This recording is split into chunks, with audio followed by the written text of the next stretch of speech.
Assalamualaikum warahmatullahi wabarakatuh. Hai anak-anak kelas 4, berjumpa lagi di channel Bu Evi.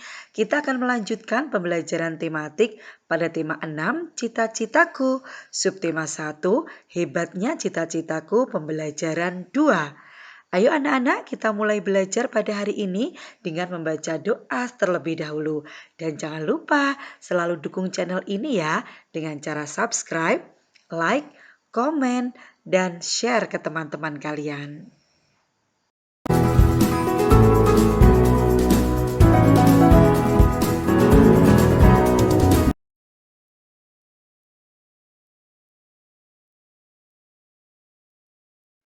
Tujuan pembelajaran pada tema 6, subtema 1, pembelajaran 2 adalah siswa mampu mengidentifikasi tanda tempo dan tinggi rendah nada.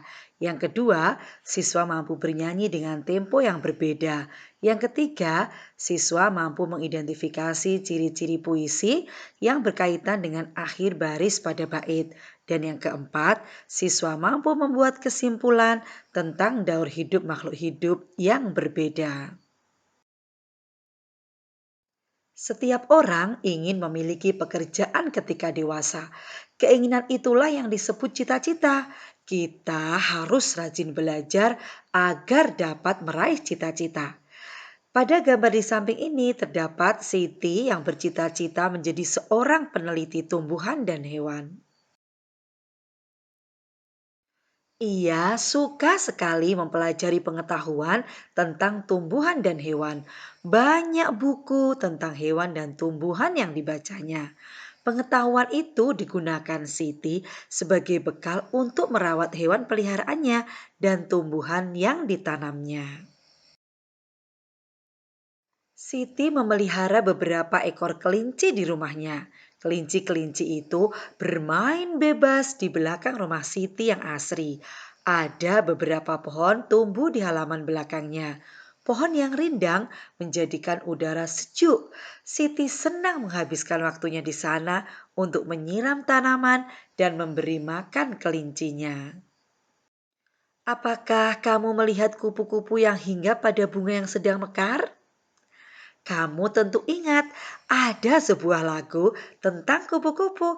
Ayo anak-anak, nyanyikanlah lagu kupu-kupu itu.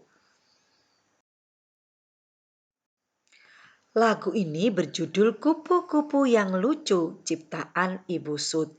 Kita akan menyanyikan lagu ini dengan tempo lento. Bagaimanakah menyanyikan lagu dengan tempo lento? Ayo anak-anak, kita belajar bersama. 1, 2, 3. Kupu-kupu yang lucu, kemana engkau terbang? Hilir mudik mencari bunga-bunga yang kembang, berayun-ayun pada tangkai yang lemah. Tidakkah sayapmu merasa lelah? Nah, bagaimana anak-anak? Bagaimana kamu menyanyikan lagu kupu-kupu yang lucu tersebut? Apakah kamu menyanyikannya dengan cepat atau lambat? Coba sekarang kalian bandingkan ketika menyanyikan lagu yang berjudul Tik-Tik Bunyi Hujan. Masih ciptaan Ibu Sud ya. Kali ini tempo yang digunakan adalah sedang. 1, 2, 3. Tik, tik, tik, bunyi hujan di atas genting. Airnya turun tidak terkira. Cobalah tengok dahan dan ranting, pohon dan kebun basah semua. Tik, tik, tik, bunyi hujan di atas genting. Airnya turun tidak terkira. Cobalah tengok dahan dan ranting, pohon dan kebun basah semua. Nah, anak-anak, berdasarkan dua lagu yang telah ibu guru nyanyikan tadi, kalian jadi tahu ya bahwa ada lagu yang dinyanyikan dengan lambat dan ada juga lagu yang dinyanyikan dengan sedang atau cepat. Cepat dan lambatnya lagu dinyanyikan itu disebut tempo lagu. Nah, ada tanda atau istilah untuk menunjukkan tempo lagu seperti tabel yang ditunjukkan oleh ibu guru di samping ini. Setidaknya ada 8 tanda tempo yang bisa kalian pelajari. Yang pertama adalah largo yang artinya adalah lambat sekali. Lalu yang kedua adalah lento, lebih lambat. Yang ketiga adagio, lambat. Yang keempat andante artinya sedang. Yang kelima moderato artinya sedang agak cepat. Yang keenam allegro artinya cepat. Yang ketujuh vivas yang artinya lebih cepat. Dan yang kedelapan adalah presto, cepat sekali. Nah, anak-anak, sekarang lakukanlah kegiatan berikut. Amatilah kembali penulisan lagu kupu-kupu yang lucu dan tik-tik bunyi hujan di depan. Perhatikan tanda tempo yang ada pada lagu-lagu tersebut. Kemudian jawablah pertanyaan berikut. Yang pertama, tanda tempo apakah yang terdapat pada notasi lagu kupu-kupu yang lucu dan tik-tik bunyi hujan? Dan yang kedua, tahukah kamu perbedaan tanda tempo pada lagu kupu-kupu yang lucu dan tik-tik bunyi hujan tersebut? Nah, anak-anak, tempo lagu digunakan untuk membantu penyanyi dalam menyanyikan sebuah lagu. Tempo lagu juga digunakan pemusik untuk mengiringi lagu tersebut. Salah satu alat musik yang digunakan untuk mengiringi musik adalah biola. Adakah di antaramu yang ingin menjadi pemain biola? Kalau ada yang bercita-cita menjadi pemain biola, maka sama dong dengan isi puisi berikut ini. Puisi ini berjudul Cita-citaku Ciptaan Angelica. Bagaimana ya isinya? Ayo anak-anak, kita baca bersama-sama. Suara indah alat musik, alunannya tenang mendayu, seakan selalu berbisik, aku selalu ada untukmu. Aku suka alat musik itu. Karena itu, aku ingin menjadi pemainnya. Inilah cita-citaku, menjadi pemain biola. Langkah-langkah ku jalani, semua cobaan ku lewati untuk mendapatkan apa yang kuinginkan. Semua akan kuperjuangkan. Nah, berdasarkan puisi tersebut, anak-anak lakukanlah kegiatan yang kedua. Jawablah 4 pertanyaan berikut ini. 1. Apakah judul puisi tersebut? 2. Coba buatlah judul lain yang sesuai dengan isi puisi tersebut. Tadi puisi itu berjudul Cita-citaku ya. Jadi kalian coba buat judul yang lain yang sesuai dengan isi puisi tersebut. Lalu yang ketiga, berapakah jumlah bait yang terdapat pada puisi tersebut? Dan yang keempat, berapakah jumlah baris pada setiap bait puisi tersebut? Anak-anak, pada pembelajaran 2 ini, kita juga akan kembali belajar tentang salah satu ciri-ciri puisi, yaitu rima. Masih ingatkah anak-anak tentang rima? Ya, rima adalah bunyi vokal akhir pada baris-baris puisi. Anak-anak, terdapat beberapa jenis rima dalam puisi. Nah, di sini Ibu Guru akan memberikan contoh-contohnya. Yang pertama, saya akan mengambilkan satu bait pada puisi yang tadi sudah kita baca, yang berjudul Cita-citaku ya. Bait yang pertama, suara indah alat musik. Alunannya tenang mendayu, seakan selalu berbisik, aku selalu ada untukmu. Nah, di sini anak-anak perhatikan pada baris yang pertama, bunyi vokal akhir adalah I. Pada baris yang kedua, bunyi vokal akhirnya adalah U. Pada baris yang ketiga, bunyi vokalnya adalah I. Dan pada baris yang keempat, bunyi vokalnya adalah U. Nah, maka kita dapat menuliskan rima dari bait puisi ini adalah iu atau lebih dikenal dengan a b a b. Sekali lagi anak-anak, rima iu itu bisa kita tuliskan menjadi a b a b.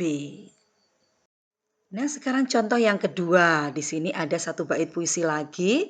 Di karpet berjalan penuh gaya, berlenggak-lenggok seperti putri, berbusana indah tak terperi, membuat semua terpesona. Perhatikan ya anak-anak, bunyi vokal akhir pada tiap-tiap baris.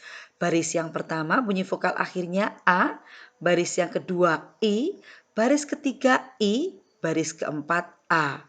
Ya, berarti kita bisa tuliskan A, I, A. Atau kita bisa menuliskan rimanya adalah A, B, B, A. Nah, sekarang yang ketiga. Satu bait puisi lagi. Inginku memiliki suara merdu agar dapat menyanyikan lagu sebagai hiburan tuk handai tolan dalam sebuah pertunjukan. Nah, perhatikan kembali bunyi vokal akhirnya ya anak-anak. Ada 4 baris di sini. Bunyi vokal akhirnya adalah U, A. Nah, kita bisa tuliskan rimanya adalah A, B, B. Ya, sekali lagi bait ini bunyi vokal akhirnya adalah A. Bisa kita tuliskan rimanya adalah A, B, B. Dan yang keempat, contoh yang keempat, terbang dengan burung besi, menembus langit tinggi, berkeliling seluruh negeri, menggapai mimpi, jadi pilot sejati. Nah, di sini juga ada 4 baris ya anak-anak. Nah, perhatikan bunyi vokal akhirnya adalah I, I, I, I. Nah, sama ya, bunyi vokalnya sama. Maka kita bisa menuliskan rimanya adalah A, A, A, A. Bagaimana? Bisa dipahami ya anak-anak? Selanjutnya anak-anak lakukan kegiatan 3. Bacalah satu bait puisi berikut, lalu tentukan bunyi akhir baris-baris pada bait puisi tersebut. Pada pembelajaran 2 ini, kita juga akan belajar tentang siklus hidup serangga. Anak-anak, terdapat 2 jenis siklus hidup pada serangga. Contoh yang pertama adalah yang terjadi pada kupu-kupu. Kupu-kupu yang siap bertelur mencari tanaman yang cocok untuk meletakkan telurnya. Telur kupu-kupu ini kemudian menetas, mengeluarkan larva atau ulat. Lihat gambar yang ketiga.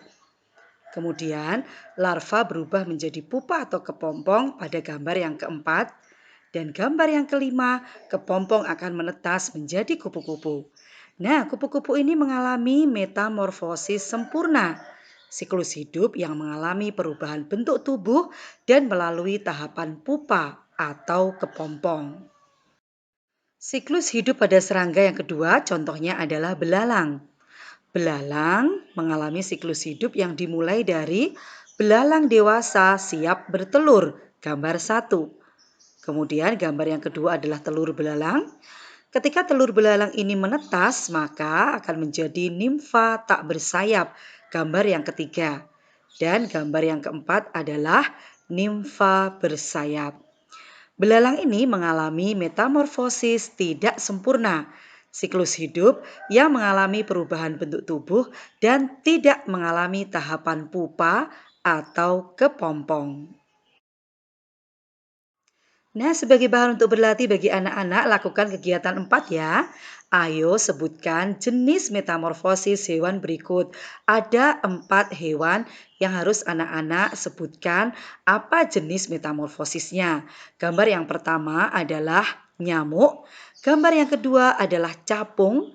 Gambar yang ketiga adalah lalat. Dan gambar yang keempat adalah kumbang. Silahkan berlatih anak-anak. Nah, cukup sampai di sini dulu pembahasan pada tema 6, subtema 1, pembelajaran 2. Semoga pembahasan yang sudah Ibu Guru sampaikan hari ini bermanfaat bagi anak-anak. Kita berjumpa lagi besok hari untuk melanjutkan pembelajaran yang ketiga. Kita akhiri dengan membaca hamdalah bersama. Alhamdulillahirabbil alamin. Wassalamualaikum warahmatullahi wabarakatuh.